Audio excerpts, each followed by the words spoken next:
The goddess of witchcraft, Hecate, also called Hecate, is a prominent deity in Greek mythology, revered as the goddess of witchcraft, magic, the night, the moon, ghosts, and necromancy. Her origins and attributes make her a fascinating figure, embodying a blend of protective and liminal qualities that have captured human imagination for centuries. Hecate is the daughter of the titans Perses and Asteria, making her a second-generation titan. Perses, her father, is often associated with destruction and peace, while Asteria, her mother, is linked to the stars and prophetic dreams. This lineage situates Hecate within a powerful familial context, emphasizing her connection to both celestial and earthly realms. Hecate is believed to derive from the Greek word hekatos, meaning worker from afar. Hecate's name suggests her capability to affect events from a distance, underscoring her mystical and magical prowess. Torches are often associated with her ability to illuminate the darkness and reveal hidden truths. Teas signify her control over access to various realms, including the underworld. Serpents and dogs are also sacred to Hecate, symbolizing her connection to the underworld and her role as a protector and guide of souls.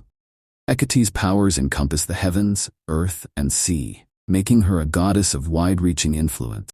She is especially revered as a protector of boundaries, whether they be physical locations like crossroads and doorways, or metaphorical thresholds between life and death.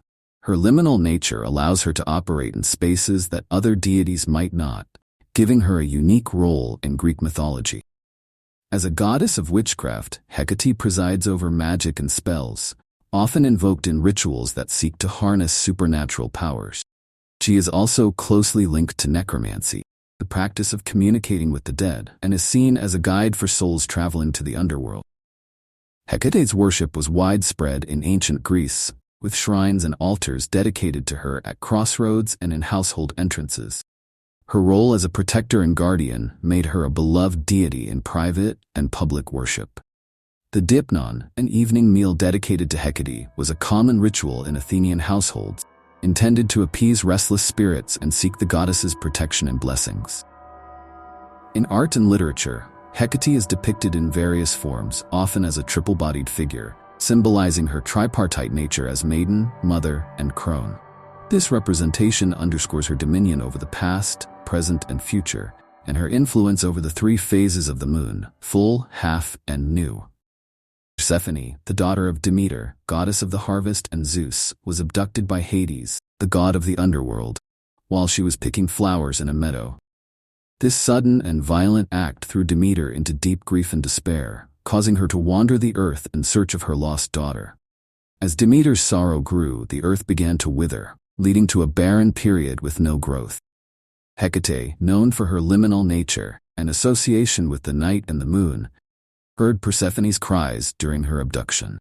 She immediately sought out Demeter to inform her of what she had heard, but admitted that she did not see who took Persephone.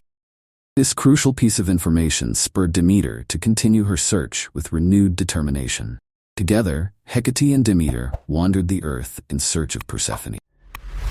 Their efforts eventually led them to the sun god Helios, who revealed that Hades had taken Persephone to be his queen in the underworld. This revelation was pivotal, setting the stage for the eventual reunion of mother and daughter. When Zeus intervened to mediate the conflict between Demeter and Hades, an agreement was reached. Persephone would spend part of the year with Hades in the underworld, and the rest with her mother on the earth.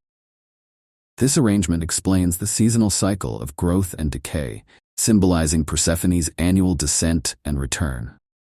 In the underworld, Hecate's role evolved further.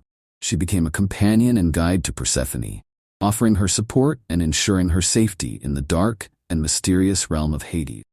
Hecate's presence provided comfort and stability to Persephone, helping her navigate her new role as the queen of the underworld. Hecate's assistance to Demeter and companionship with Persephone emphasize her protective and nurturing qualities. Gigantomachy. Hecate's battle with Clytius. The Gigantomachy, a mythic battle between the Olympian gods and the giants, is one of the central tales of Greek mythology. It symbolizes the struggle between order and chaos, the divine and the monstrous. The Gigantomachy was sparked by Gaia, Earth, who, angered by the imprisonment of the Titans, birthed the giants to overthrow the Olympian gods. These giants were monstrous beings of immense strength and terrifying appearance, and they waged war against the gods in an attempt to reclaim their ancestral dominion. Hecate, though often associated with magic, witchcraft, and the underworld, proved to be a fierce warrior during the Gigantomachy. Her participation in this battle highlights her martial prowess and her unwavering loyalty to the Olympian cause. Among her notable feats in this war was her confrontation with Cleidius. Cleidius was one of the most fearsome giants, known for his immense size and strength. He posed a significant threat to the gods, and it was Hecate who stepped forward to challenge him. Utilizing her unique abilities, Hecate fought with a combination of physical combat and her magical powers. According to myth, she used her torches to set Cleidius ablaze, ultimately defeating him. Hecate's victory over Cleidius symbolizes the triumph of light over darkness and order over chaos. Her use of torches to defeat the giant not only showcases her resourcefulness and bravery, but also underscores her role as a bringer of light and a guide through darkness.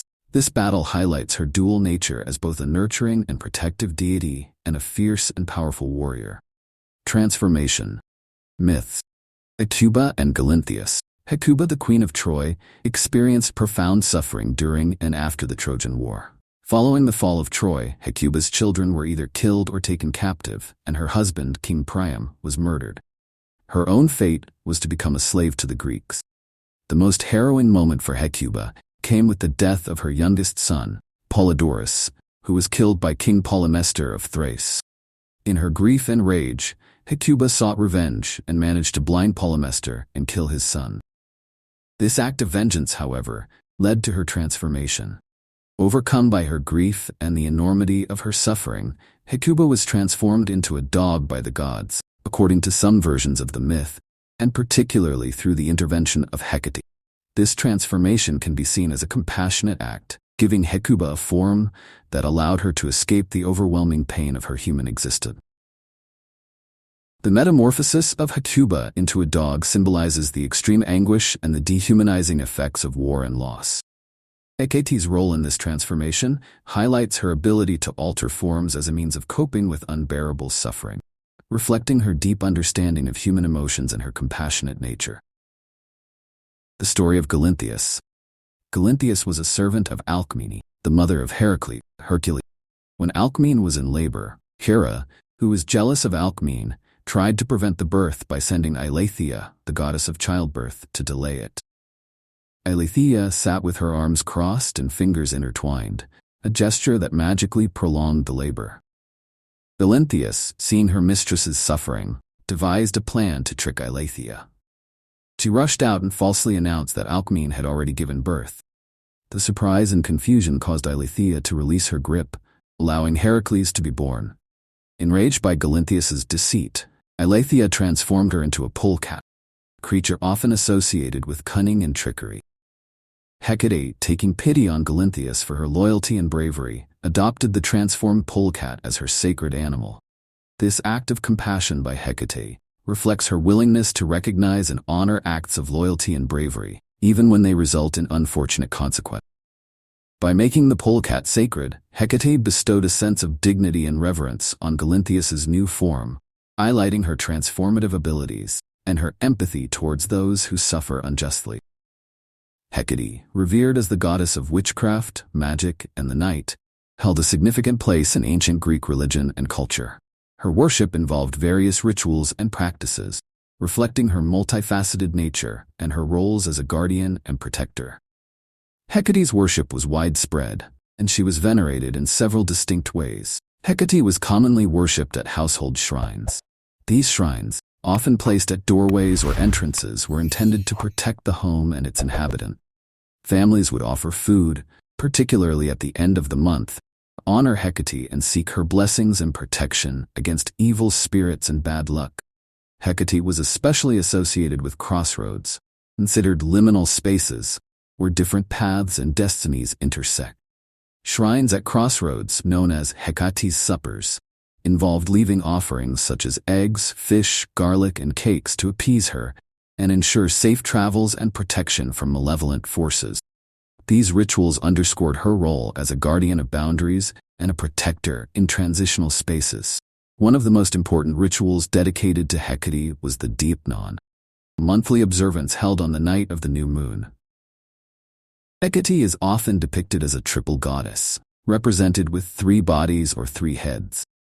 This imagery symbolizes her dominion over the 3 phases of the moon, new, waxing, and waning, and her triple aspect of maiden, mother, and crone. As a goddess of witchcraft and the underworld, Hecate had the power to ward off evil spirits and ghosts.